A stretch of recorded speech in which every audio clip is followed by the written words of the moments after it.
സുവർണ കഥകളിലേക്ക് സ്വാഗതം.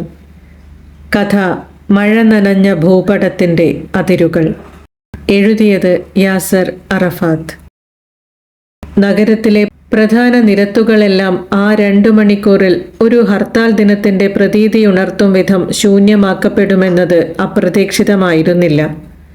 ദിനപത്രങ്ങളുടെ പ്രാദേശിക താളുകളിൽ ഗതാഗത നിയന്ത്രണത്തെക്കുറിച്ചുള്ള അറിയിപ്പുകൾ ശ്രദ്ധയിൽപ്പെടാതെ പോയവർ മാത്രം പോലീസ് താൽക്കാലികമായി ഉയർത്തിയ ബാരിക്കേഡുകൾക്കപ്പുറം കുടുങ്ങി നിന്നു.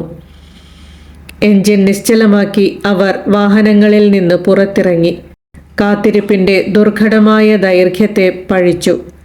ദക്ഷിണേന്ത്യയിലെ ഒരു പ്രമുഖ നഗരത്തിൽ 2 ദിവസങ്ങൾക്ക് മുമ്പ് മാത്രം സംഭവിച്ച സ്ഫോടനത്തിൻ്റെ പശ്ചാത്തലത്തിൽ സുരക്ഷാ ക്രമീകരണങ്ങളെക്കുറിച്ച് ചെറുതല്ലാത്ത ആശങ്ക പോലീസിനുണ്ടായിരുന്നുവെന്ന് റോഡിലുരസുന്ന ബൂട്ടുകളുടെ കനത്ത ശബ്ദം സൂചിപ്പിച്ചു. കേന്ദ്ര സുരക്ഷാ ഉദ്യോഗസ്ഥർക്ക് പുറമെ ജില്ലയിലെ 4-5 സ്റ്റേഷനുകളിൽപ്പെട്ട പോലീസ് സംഘത്തെയും നഗരത്തിലപ്പാടെ വിന്യസിച്ചിരുന്നു. രാഷ്ട്രീയ പാർട്ടികളുടെ പ്രചാരണ വാക്യങ്ങളും സിനിമാ പോസ്റ്ററുകളുടെ ശബളിമയും നിറഞ്ഞു നിന്നിരുന്ന ചുമരുകളിലെല്ലാം തന്നെ അപ്പോൾ മുഴച്ചു നിന്നത് പ്രതിഷേധത്തിൻ്റെ ആഴങ്ങളെ അടയാളപ്പെടുത്തുന്ന അക്ഷരങ്ങളായിരുന്നു. 21-ാം നൂറ്റാണ്ടിലെ ഹിറ്റ്ലർക്ക് മാപ്പില്ല, നരാധമൻ തിരിച്ചു പോവുക. ബൈപ്പാസ് റോഡിലേക്ക് പ്രവേശിക്കുന്ന തെക്കുഭാഗത്തു നിന്നുള്ള ഉപവീഥിയെ ബ്ലോക്ക് ചെയ്തു നിർത്തിയിട്ട സംഘത്തിനൊപ്പമായിരുന്നു വിനീതയുടെ ഡ്യൂട്ടി. 30ഓളം പേർ വരുന്ന ആ കൂട്ടത്തിൽ അവൾക്കു പുറമെ റീന മാത്രമേ സ്ത്രൈണമായ ഭാവങ്ങളോട് പൊരുത്തപ്പെടുന്നതായി ഉണ്ടായിരുന്നുള്ളൂ. ആ സംഘത്തിന്റെ പ്രവർത്തനങ്ങളെ നിരീക്ഷിച്ച് അവർക്കരികിലായി തന്നെ ഉയർന്ന റാങ്കിലുള്ള 3 ഉദ്യോഗസ്ഥർ അവരുടെ ഔദ്യോഗിക വാഹനത്തിൽ ഇരുന്നു. കാക്കി നിറമുള്ള യൂണിഫോമിന് പിറകെ വിയർപ്പിന്റെ ഒരു കുസൃതി കൈവിരൽ വരച്ചുകൊണ്ടിരുന്ന ഭൂപടങ്ങളെ പാടെ വിസ്മയിപ്പിച്ചുകൊണ്ടാണ് ആകാശത്ത് പൊടുന്നനെ കറുത്ത മേഘങ്ങൾ പ്രത്യക്ഷമായത്. മാർച്ചിലെ ഉഷ്ണമേറിയ പകൽ എന്ന പരമ്പരാഗത സങ്കല്പങ്ങൾക്കെതിരായിരുന്നു അതെന്നതിനാൽ അതിൻ്റെ കോണളവുകൾക്ക് ഒരു സംഭാഷണ വിഷയമായി പരിണമിക്കുവാനുള്ള സാധ്യത വളരെ വിപുലമായിരുന്നു. എന്നാൽ തൊട്ടരികിലെ ഡിപ്പാർട്ട്മെന്റ് വക വാഹനത്തിലെ മേലുദ്യോഗസ്ഥരുടെ സാന്നിധ്യം നാവുകളെ നിർവീര്യമാക്കി. കണ്ടോ, ദൈവത്തിൻ്റെ നാട്ടിലെ ആകാശം പോലും അതിൻ്റേതായ ഭാഷയിൽ പ്രതിഷേധക്കുറിപ്പെഴുതുന്നു.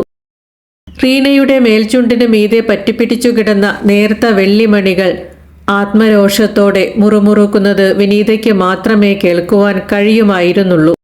ലോകത്തിലെ ഏറ്റവും അസഹ്യമായ ഒരു ദശാസന്ധിയുടെ പിരിമുറുക്കത്തിലൂടെ എന്ന വണ്ണമാണ് നിമിഷങ്ങൾ അവർക്ക് മുന്നിലൂടെ നീങ്ങിക്കൊണ്ടിരുന്നത്. തുടർച്ചയായ 7 ദിവസങ്ങളിൽ അവധി അനുവദിച്ച് കിട്ടായ്ക മൂലമുള്ള കേവലമായ വൈഷമ്യമൊന്നുമായിരുന്നില്ല അത്. മുലക്കച്ചകൾ തുടിച്ചു നിൽക്കുന്ന ജൈവജന്യമായ ഒരു പദാർത്ഥത്തിനും അയാൾക്ക് മാപ്പ് കൊടുക്കുവാൻ കഴിയില്ല. സാമൂഹികമായ സദാചാര ബോധങ്ങളെ പെട്രോൾ ഒഴിച്ച് തീയിട്ട ശൂലമുനകളിൽ എത്ര നിരാലംബരായ മാതൃത്വങ്ങൾ പിടഞ്ഞു. സ്വതന്ത്ര ഇന്ത്യ കണ്ട ഏറ്റവും വലിയ വംശകുരുതികളിലൊന്നിൻ്റെ ആസൂത്രിതമായ പിന്നാമ്പുറ കഥകൾ പ്രസിദ്ധീകരിച്ചു വന്ന ഒരു ഇംഗ്ലീഷ് വാരികയുടെ പുറത്തിറങ്ങിയ ലക്കം മറിച്ചു നോക്കുന്നതിനിടയിലാണ് ഡ്യൂട്ടി ഡെസ്കിൽ അങ്ങനെ ഒരു വിവരം ലഭിക്കുന്നത്. യാദൃച്ഛികതയെന്നോണം അയാളുടെ ഫോട്ടോ വാരികയുടെ കവറിൽ നിന്ന് അവരെ നോക്കി മന്ദഹസിക്കുകയുണ്ടായി. അനുദിനം വ്യാവസായികമായി വികസിച്ചുകൊണ്ടിരിക്കുന്ന ഒരു സംസ്ഥാനത്തിൻ്റെ ഭരണത്തലവനാണ് അയാൾ.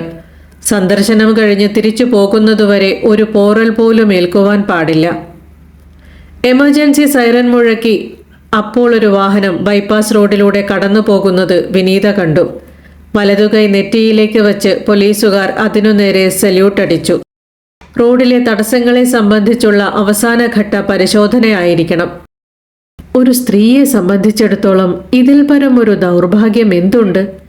വംശഹത്യയ്ക്കും മാനഭംഗപ്പെടുത്തലുകൾക്കും തുല്യമാണ് അയാളുടെ പങ്കെന്ന് വാരിക തെളിവ് നിരത്തി വ്യക്തമാക്കുന്നുണ്ട്. വിശ്വാസയോഗ്യമായി കരുതുന്നില്ലെങ്കിൽ പോലും നീചമായ ആ സംഭവങ്ങളെ അപലപിക്കുവാൻ അയാൾ ഇതുവരെ തയ്യാറായിട്ടില്ലെന്ന് റീനയും വിനീതയും പരസ്പരം ഓർമ്മിപ്പിച്ചിരുന്നു. അങ്ങനെയുള്ള ഒരു മനുഷ്യനാണ് തങ്ങൾക്ക് കാവൽ നിൽക്കേണ്ടി വരിക.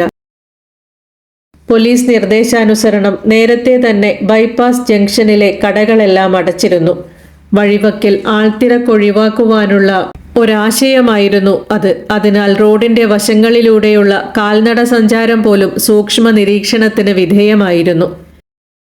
ജനാധിപത്യം അതിന്റെ വ്യവസ്ഥകളെ താങ്ങി നിർത്തുവാൻ ചില വിധേയത്വ ഭാവങ്ങൾ ചോദിക്കുന്നുണ്ട്.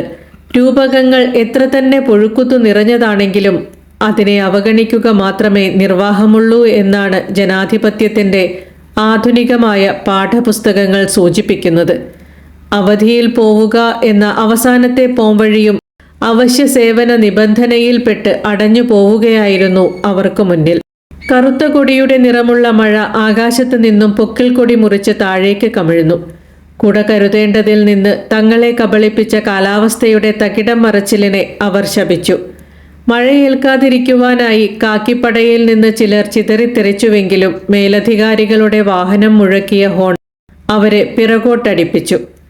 മഴയോ വെയിലോ ഒന്നും സുരക്ഷാ ക്രമീകരണങ്ങൾക്ക് തടസ്സമാകരുത്. 2 ദിവസം മുൻപ് ട്രെയിനിങ് ക്ലാസ്സിൽ വച്ചു കേട്ട വാചകങ്ങൾ ചിലന്തിവലയുടെ സ്പർശനം പോലെ അവരിൽ ഒട്ടിനിന്നു. മഴ നനഞ്ഞ വസ്ത്രം കൊണ്ട് കാക്കിപ്പടയെ മൊത്തം പൊതിഞ്ഞു. ബാരിക്കേഡുകളിൽ തട്ടി ജലം ചിതറി. തുണി വ്യവസായങ്ങൾക്ക് പേരുകേട്ട നഗരത്തിലേക്ക് വടിവാളുകളും അറ്റം തിളങ്ങുന്ന മാരകായുധങ്ങളുമൊക്കെ ആയിട്ടായിരുന്നു ഒരിക്കൽ മഴ ആർത്തുവന്നത്.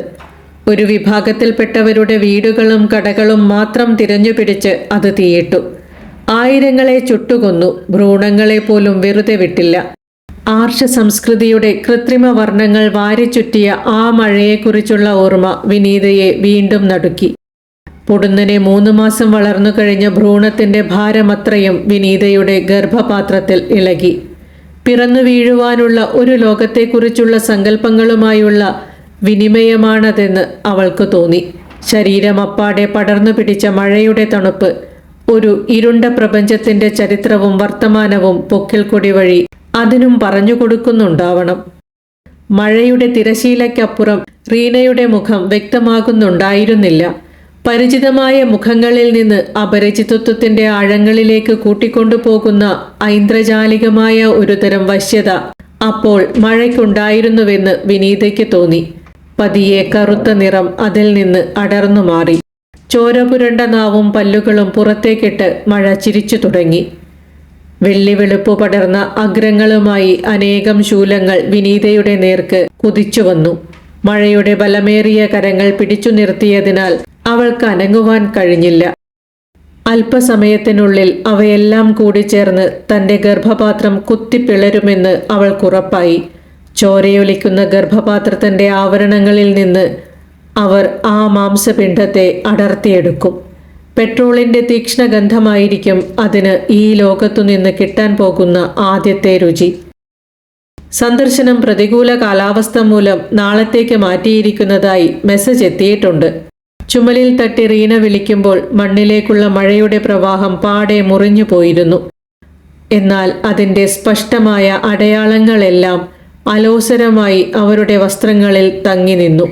റോഡിലെ ബാരിക്കേഡുകളെല്ലാം എടുത്തുമാറ്റുന്നതിൻ്റെ തിരക്കിലേക്ക് നീങ്ങവേ ആകാശം ഒരു വെള്ളക്കൊടിയുടെ നിഴൽ അവരുടെ ശിരസിനു മുകളിൽ പതുക്കെ ഇളക്കി.